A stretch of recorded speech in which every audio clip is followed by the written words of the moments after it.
Good morning, everyone, and welcome to this edition of Conversations Daily News. I'm your host, Cyrus Webb. Glad you all could join us once again.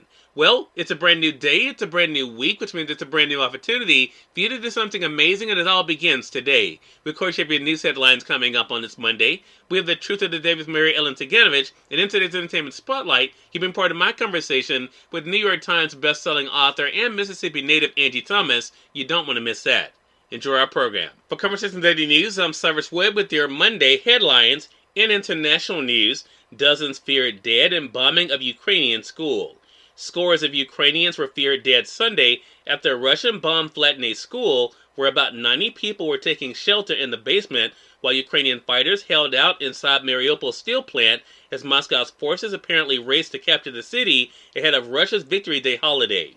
Emergency crews found 2 bodies and rescued 30 people at the school in the village after Saturday's bombing, according to the governor of the province, part of the eastern industrial heartland known as the Donbass. Most likely all 60 people who remain under the rubble are now dead, the governor of the area said through a Telegram messaging app. Russian shelling also killed 2 boys ages 11 and 14 in the nearby town. As Moscow prepared to celebrate the 1945 surrender of Nazi Germany with the Victory Day parade today, a lineup of Western leaders and celebrities made surprise visits to Ukraine in a show of support. U.S. First Lady Jill Biden met with her Ukrainian counterpart. Canadian Prime Minister Justin Trudeau raised his country's flag at its embassy in Kyiv, and U2's Bono, along with bandmate The Edge, performed in a Kyiv subway station that had been used as a bomb shelter, singing the 1960s song Stand By Me. The newly appointed acting U.S. ambassador to Ukraine posted a picture of herself at the American embassy, trumpeting plans for the eventual U.S. return to the Ukrainian capital after Moscow's forces abandoned their effort to storm Kyiv weeks ago and began focusing on the capture of the Donbass. Ukrainian President Zelensky and others warned in recent days that Russian attacks would only worsen in the lead-up to Victory Day, and some cities declared curfews or cautioned people against gathering in public. Russian President Vladimir Putin is believed to want to proclaim some kind of triumph in Ukraine when he addresses the troops on Red Square today. Russian forces struggle to complete their takeover of Mariupol, which has been largely reduced to rubble. The sprawling seaside steel mill, where an estimated 2,000 Ukrainian fighters were making what appeared to be their last stand, was the only part of the city not under Russian control. The last of the women, children, and older civilians who were taking shelter with the fighters in the plant were evacuated on Saturday. Buses carrying over 170 evacuees from the steelworks and other parts of Mariupol arrived in a Ukrainian-held city on Sunday, UN officials said. Ukrainian defenders in the steel mill have rejected deadlines set by the Russians for laying down their arms. In national news, nearly 1 million COVID-19 deaths, a look at the U.S. numbers. The pandemic has generated gigabytes of data that make clear which U.S. groups have been hit the hardest, as the Associated Press. More than 700,000 people 65 and older have died. Men died at higher rates than women.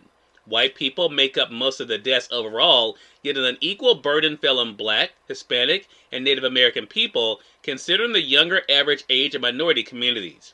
Racial gaps narrowed between surges, then widened again with each new wave. The Associated Press says 3 out of every 4 deaths were people 65 and older, according to U.S. data analyzed by the Associated Press. About 255,000 people 85 and older died, 257,000 were 75 to 84, and 229,000 were 65 to 74.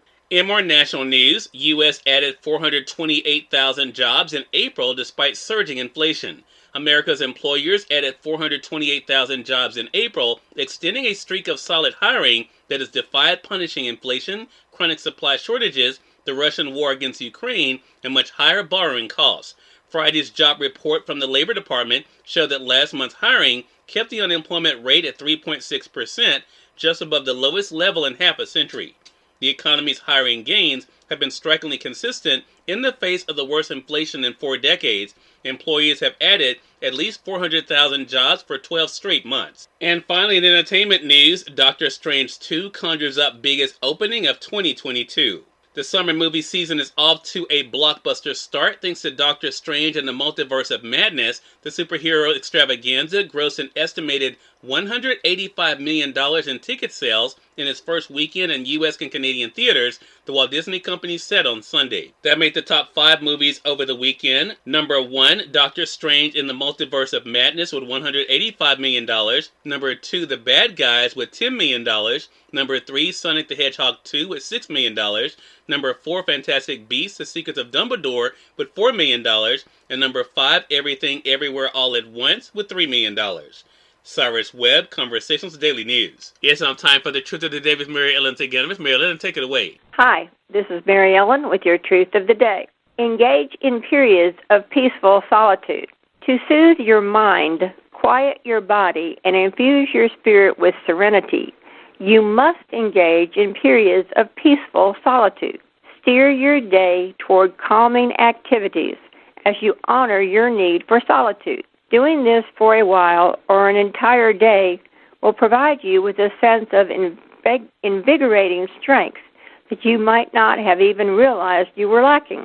When you engage in these periods of quiet reflection, you allow your thoughts to quiet down, releasing stress and tension from your body. This allows your spiritual self to step forward, helping you to feel connected and balanced.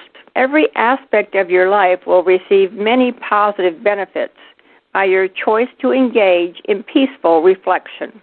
Today, grant yourself the gift of peaceful solitude and always enjoy the day. We are part of my conversation coming up with best-selling author Angie Thomas in today's Entertainment Spotlight. Stay with us. You're listening to Conversation Daily News. For Conversation Daily News, I'm Cyrus Webb with Entertainment Spotlight. New York Times best-selling author and Mississippi native Angie Thomas joined me on Conversations Live, the radio show, to talk about her literary success and the book The Hate You Give. Here's a bit of our conversation. You know, the station in Yazoo City, Mississippi, that's where we're located here on the radio dial. We were excited about the opportunity to be able to finally get you on our program.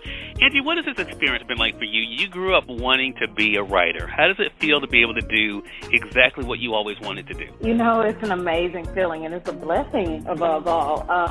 To be able to do what you love, to do what you dreamed about since you were a kid. Not a whole lot of people get that opportunity. So I'm super thankful, super grateful. But honestly, it feels like a dream. Had you told me, you know, as a little girl in Jackson that this would be my life, I would be happy, but I would also be like, wow, really? Yeah. But, you know, being able to write stories and to tell stories that connect with so many people, it's an honor to know that people take the time and spend the money to buy my books and to sit down and read them. You know, that's humbling. That's an honor because people don't have to do that, and they do. So to know that they do, I'm super grateful, super thankful. Yeah, and a lot of people got to know you, Angie, from the book The Hate You Give. When you were writing that book and sharing those series of events that are in that book, did you realize at the time that it was as special and powerful as it is? I didn't, and I'm honestly glad I didn't, because it would have changed probably the way I viewed the book. It would have put a little more pressure on my shoulders. I'm super surprised by everything that happened, but I'm glad that it's created conversations. The funny thing is, though, when I was sitting down to write it, I wasn't thinking about the conversations it would create. I wasn't thinking about, people will see this as a political, blah, blah, whatever, you know. I wasn't thinking about that. I was thinking about writing a story that meant something to me and, more importantly, meant something to the young people that I saw every day in my community. Cyrus Webb, Conversations Daily News. We thank you all for tuning in to this edition of Conversation Daily News. Prepare to get on tomorrow with more news, Truth of the Day with Mary Ellen Ciganovich, and of course your Entertainment Spotlight.